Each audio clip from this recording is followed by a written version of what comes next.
ihe ga-adị ka na-agaghị adị. Nwa agbọghọbịa na ọ nọ ngangala ugbu ene ara juru obi dọọrọ ka etiki. O wee a very young lady hapụkwa na o bukashịrị ụta ahụ. Di bịara ya o, nwoke eji ego bu ego ya, ọ manye na bọ ọdọnkọ enyi akpa ego bịara ịlụ ya obere nwa na ugbu ene, the young girl. Parents ya ekwete nwatakịrị sọ na-alụga na ọ like the big man. Ya enwere boyfriend nwa okorobịa nwata ibe nọ ya n'obi na ya anaghị alụga.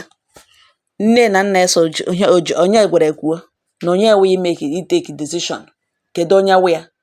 Ha amanyere ya na obere nwa fegele n'isi fege kpamkpam ọ na-alụ.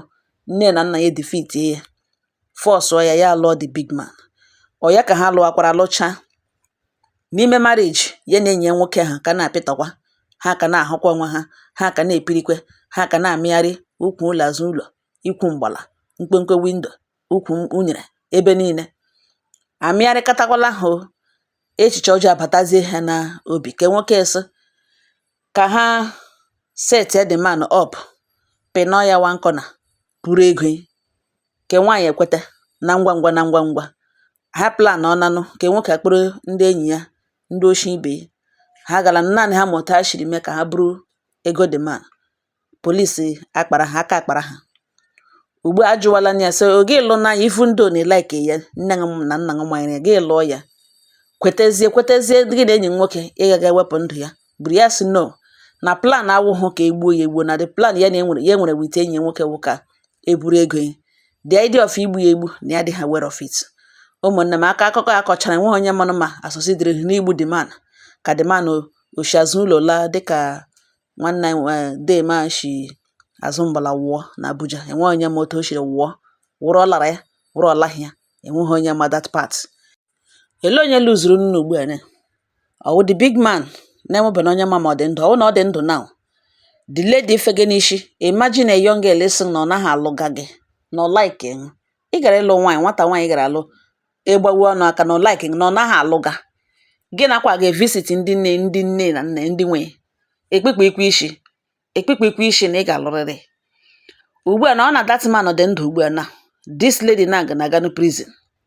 Nne na nna ya nọntara nwere ya isi because of the man ji ego ha sọ ọ ga-alụrịrị. Nwa ya isi nwa ha nwaanyị na ugbu a na-aga na prison. Enyi ya nwoke na ugbu a ha ga-aga na prison. Offense ha na-awụ ma ọ bụrụ na the man dị ndụ, ọ na-egburu ya egbu. Ha na-agụgọ ọnụ mmiri agụga ngana. Ihe emebiwo. Ha niile gaje mkpọrọ.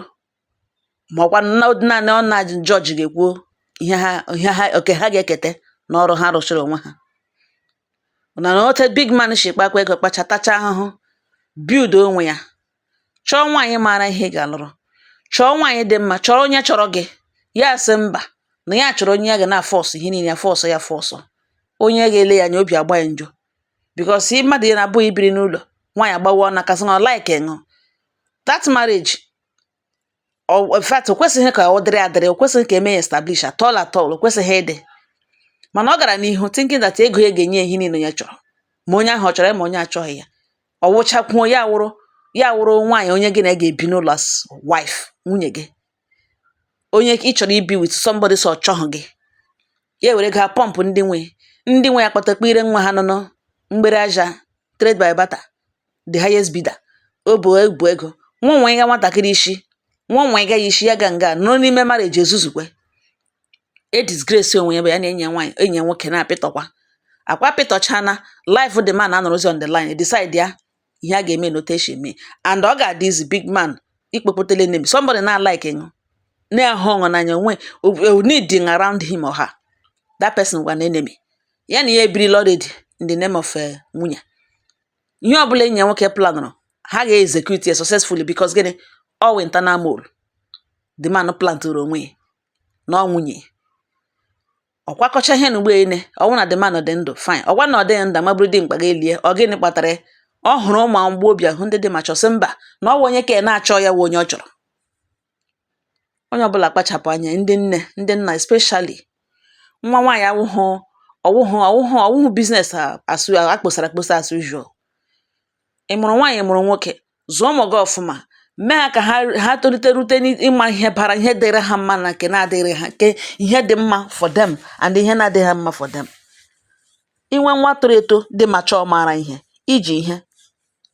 Inwe nwa dị mature toro eto tozuru etozu maara ihe, nwaanyị ọ nwoke ọ nwaanyị adapụta na-eme ihe amara na dimkpa mega ihe. Iji mmadụ hapụga nwa ahụ ka o tolitetụ. Imagine obere nwa ị ga-anwụ nwegide force gide just obere nwa ka ị ga-emeli that thing.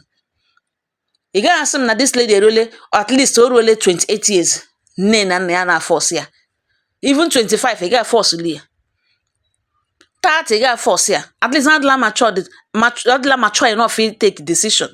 Ndị a na-emekarị this thing wụ ụmụaka from 18, 19, 20 ekpetekpe ire ha gawa gawa. Ị chọghị ịma happiness, ị chọghị ịma emechakwa that marriage of gawa gawa ọ naghị last. Jụọ ese. O mere na celebrity, o mere na ndị na-amaghị ndị ha wụ, o mere na mkpunada, o mere n'elu. Ke ndị nne na-apụta na force obere nwa old era. O nwere mgbe ọwụ order of the day. Nwa 20 years, nwa 18, nwa 16, nne na nna ese ha leg gawa ya gawa, and ọ ga ebe ahụ one way or the other ya ebido hụ nwa dị n'anya, ya find a way mara na ya alụọla di, ya alụọla di, ebe nwere nsọpụrụ fọ nsọ ala, ya mara ihe o kwesịrị ime, mara ihe o kwesịrị ime. Nne ya nọrọkwa na-guide kwa through till ya eme gịnị, obi ya mature, ya eme that man accept. E nwere erera yuzuru ọwụhụ now. Akụgharị egwu agbagharị egwu, ihe a wee oloro ọhụrụ, nta anọdụ ha n'ụlọ, ha amaghị ịkọga.